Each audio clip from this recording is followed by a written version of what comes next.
Last వీడియోలో అయితే empty statement ఏంటిది అండ్ అది ఎప్పుడు వస్తుందో మనం తెలుసుకున్నాం.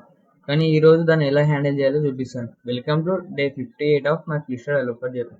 మన ఎంప్టీ స్టేట్ అంటే ఏం లేదు, మన స్టేట్ని ఎంప్టీ ఉంచడం. లైక్ ఇలా ఇప్పుడు మన స్టేట్ ఎంప్టీ ఉంది. ప్రీవియస్ వీడియోలో మనం కండిషన్ రెండరింగ్ వాడినప్పుడు ఇందులో మనం ట్రూ ఆర్ ఫాల్స్ పెట్టుకొని సో స్టేట్ని అయితే మేనేజ్ చేసినాం. సో ఇప్పుడైతే మన స్టేట్ అనేది ఎంప్టీ ఉంది. సో ఎంప్టీ ఉన్నప్పుడు మనకి ఎర్రర్స్ వస్తాయి. ఆ ఎర్రర్స్ వచ్చినప్పుడు ఎలా హ్యాండిల్ చేయాలో చూద్దాం. ఫస్ట్ అయితే మన స్టేట్ని అయితే నేను లాగ్ చేసుకున్నా.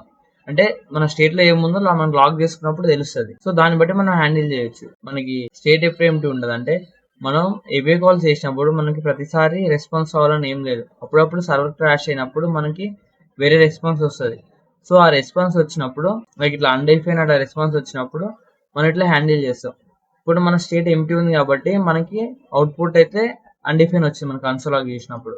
సో నేను ఇప్పుడు ఇక్కడ చెక్ చేస్తున్నా. If is login equal to undefined then return please login to continue. అంటే నేను ఇక్కడ ఒక మెసేజ్ చూపిస్తున్నా ప్లీజ్ లాగిన్ టు కంటిన్యూ అని. కానీ మన రియల్ అప్లికేషన్స్లో అయితే ఇక్కడ retry after some time or like error message తగ్గట్టు మనం ఇక్కడ చూపిస్తాం. కానీ మనం ఇక్కడ ఎగ్జామ్కి ప్లీజ్ లాగిన్ అని చూపించినాం. మనకి అన్డిఫైన్ అంటే తెలుస్తుంది అంటే మనం ఇప్పుడు కన్సోల్ చేస్తాం అప్పుడు మనకు కనిపిస్తుంది. రిటర్న్ చేస్తాం కాబట్టి ఇక్కడ నెక్స్ట్ అనేది ఈ పార్ట్కి పోదు. మనకు ఓన్లీ యూఐ మీద ఈ యొక్క మెసేజ్ ఒకటే కనిపిస్తుంది. ఇప్పుడు చెక్ చేద్దాం. రియాక్ట్ అయితే స్టార్ట్ అయింది. చూడండి ప్లీజ్ లాగిన్ టు కంటిన్యూ అని వచ్చింది. సో మనకి ఇక్కడ అన్డిఫైన్ అని ఎట్లా తెలుస్తుంది అంటే ఒకసారి ఇన్స్పెక్ట్ నొక్కి కన్సోల్లో పోయి యూజర్ మెసేజెస్ అని ఉంటుంది అక్కడ చూడండి. ఇక్కడ మనకు ఉంది ఇక్కడ అన్డిఫైన్ అని. సో మనకి ఇక్కడ అన్డిఫైన్ వచ్చింది కాబట్టి నేను ఇక్కడ డైరెక్ట్ ఎక్స్ప్లిసిట్గా పెట్టేసుకున్నాను అన్డిఫైన్డ్ అని. అంటే నాకు ఆల్రెడీ తెలిసింది ఆల్రెడీ అన్డిఫైన్డ్ వచ్చింది అని. సో నేను ఇక్కడ అన్డిఫైన్డ్ అని పెట్టినా. మన డేటాబేస్ లైక్ ఇప్పుడు ఏపీ కాల్ చేసినప్పుడు మన రెస్పాన్స్ వస్తుంది. సో ఒకసారి ఆ రెస్పాన్స్ని మనం కన్సోల్ చేసుకొని దాని ప్రకారంగా మనం అయితే ఎర్రర్ని హ్యాండిల్ చేస్తాం.